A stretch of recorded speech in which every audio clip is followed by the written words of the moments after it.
Students, some problem की वजह से आपका प्रीवियस वीडियो जो है वो बीच में ही रुक गया, जिसकी वजह से मैं थर्ड टॉपिक को नहीं पढ़ा पाई थी, बैलेंस इन नेचर, जिसको मैं इस पार्ट में कंप्लीट कर दे रही हूँ। ओके, तो बैलेंस इन नेचर में ये जानना है कि कैसे प्लांट और एनिमल का जो लाइफ है वो नेचर में कैसे बैलेंस है, तो वो एक दूसरे पे डिपेंड करके ही सरवाइव कर पाते हैं।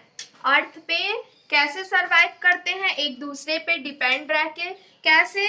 जैसे देखिए, अभी पिछले टॉपिक में भी हमने इस चीज को बताया था कि green plant maintain the balance of oxygen and CO2 in nature. If there were no green plant, there would not be enough oxygen for human beings and animal to breathe.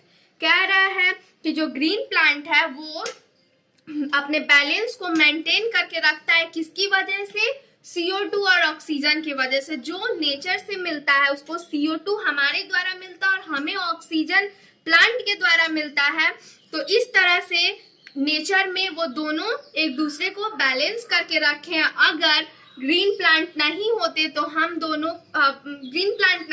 तो हमें ऑक्सीजन नहीं मिलता, जिससे हम अर्थ पे survive नहीं कर पाते। ओके, और ना ही हम लोग अच्छे से सांस ले पाते।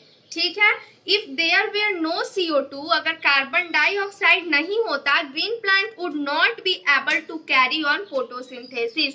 अगर CO2 नहीं होता, मतलब हम लोग के द्वारा CO2 उसको नहीं मिल पाता, हम ही लोग ना छोड़ते हैं, कैरी आउट करते हैं CO2, लेते हैं ऑक्सीजन और छोड़ते हैं CO2। तो अगर उसको CO2 नहीं मिलता तो वो फोटोसिंथेसिस नहीं करता, तो उसमें फूड मेकिंग प्रोसेस, फोटोसिंथेसिस नहीं हो पाता, खाना नहीं बन पाता। ठीक है, जिसकी वजह से प्लांट डाई कर जाता। अगर प्लांट डाई करता तो हम लोग भी नहीं रहते। तो इसी तरह से to maintain the balance of oxygen and carbon dioxide in nature, we must maintain the balance of plant and animal. इसी तरह से ऑक्सीजन और CO2 के बैलेंस के वजह से, इस प्राकृतिक में, इस नेचर में, इस दोनों के बैलेंस रहने के वजह से ही प्लांट और एनिमल, ह्यूमन बीइंग, हम लोग भी बैलेंस हैं, हम लोग भी सरवाइव करते हैं। We must protect plant and animal to maintain the balance in nature. Nature को बैलेंस रखने के लिए हमें दोनों को प्रोटेक्ट करना पड़ेगा, एनिमल्स को भी और प्लांट्स को भी, दोनों को प्रोटेक्ट करेंगे तभी नेचर में बैलेंस रहेगा। जैसे इसी बैलेंस के ऊपर एक प्रोग्राम बना हुआ है जिसका नाम है वन महोत्सव। इस प्रोग्राम में क्या दिखाया गया है कि हमें ज्यादा से ज्यादा प्लांटेशन, पेड़ को लगाना चाहिए, बहुत ज्यादा नंबर में, अलग अलग स्टेट, अलग अलग कंट्री में हमें क्या लगाना चाहिए? Large number in various parts of our country. Okay, कह रहा है कि जो न्यू ट्री है उसको प्लांटेड मतलब लगाना चाहिए एकदम लार्ज नंबर में, बहुत ज्यादा, अधिक से अधिक संख्या में पेड़ को लगाइए, जिससे ये क्या हो, अच्छे मात्रा में हर एक इंसान को ऑक्सीजन मिले। जैसा कि अभी इस समय कोरोना टाइम में आप सबको पता होगा कि अभी ऑक्सीजन की कितनी बड़ी कमी हुई है, पूरी किल्लत हो गई है लोगों को। ऑक्सीजन के लिए लोग डाई कर रहे हैं। हर हॉस्पिटल में सबसे ज्यादा मात्रा में ऑक्सीजन की जरूरत हो गई है। तो अधिक से अधिक हम पेड़ लगाएंगे तो इस सिचुएशन से हम बचेंगे। ओके, उसके बाद से है फॉलिंग और cutting of forest tree is also controlled. उस प्रोग्राम में वन उत्सव जो प्रोग्राम है उसमें दिखाया गया है कि अधिक से अधिक फॉरेस्ट ट्री मतलब जंगल को काटने से रोकिए, कंट्रोल कीजिए। And wildlife protection programme, wildlife जो जंगली जीव है उनका भी प्रोटेक्ट कीजिए, उनको भी प्रोटेक्ट कीजिए। Wild animals are given special protection in forest. कह रहा है कि रिजर्व्स एंड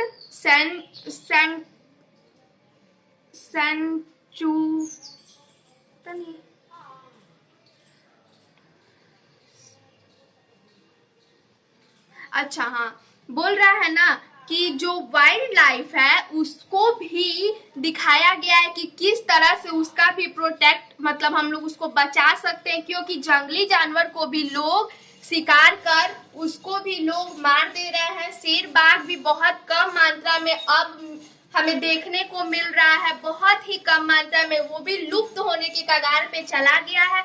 इसलिए वाइल्ड एनिमल को भी हम लोग प्रोटेक्ट करेंगे। किस तरह से? फॉरेस्ट को बचा के, अगर फॉरेस्ट रहेगा तभी वो लोग भी रहेंगे, फॉरेस्ट ही नहीं रहेगा तो वो लोग कहाँ रहेंगे। इसलिए फॉरेस्ट, पेड़ पौधे को काटने से रोकिए, कंट्रोल में रखिए उसको, और उसी तरह से वाइल्ड एनिमल का भी प्रोटेक्शन होगा।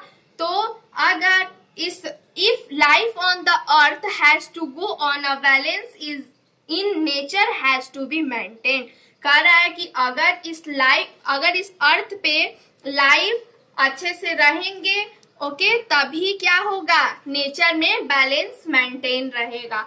वरना अगर एक भी किसी भी चीज में कमी हुई तो अनबैलेंस हो जाएगा।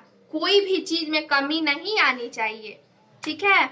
अगर एक भी चीज में लापरवाही होता है, एनी वन, क्योंकि ये चेन है ना, अगर एक चीज में कमी होगा तो सारा चेन टूट जाएगा, सब अनबैलेंस हो जाएगा। इसलिए नेचर को बैलेंस रखने के लिए सभी चीजों को, जितना भी हमने बताया, उस सभी चीजों को मेंटेन करके रखना पड़ेगा। ओके, तो इस तरह से अब हमारा फर्स्ट चैप्टर कंप्लीट हो गया। मैं इसका एक्सरसाइज क्वेश्चन आपके व्हाट्सएप ग्रुप पे सेंड कर दूंगी। ओके, तो आप लोग इसको नोटबुक में करके रिमेम्बर कर लीजिएगा। उसके बाद से मैं टेस्ट लूंगी आप लोगों का, व्हाट्सएप पे ही मैं टाइम बता दूंगी, उस समय में आप सभी ऑनलाइन आ जाइएगा और मैं 13 क्वेश्चन दूंगी और 15 मिनट का टाइम दूंगी। 4 ऑप्शन रहेंगे, एक पे टिक नहीं कीजिएगा, उसका ऑप्शन नंबर अपने कॉपी पे लिख के मेरे को सेंड कर दीजिएगा, फिर आप सबका मार्क्स पता चलेगा। ओके, तो इस तरह से आपका टेस्ट लिया जाएगा। लेसन कंप्लीट हुआ, आप लोग इसको नोटबुक में लिख करके रिमेम्बर कर लीजिएगा। Okay, thank you, bye bye, have a nice day.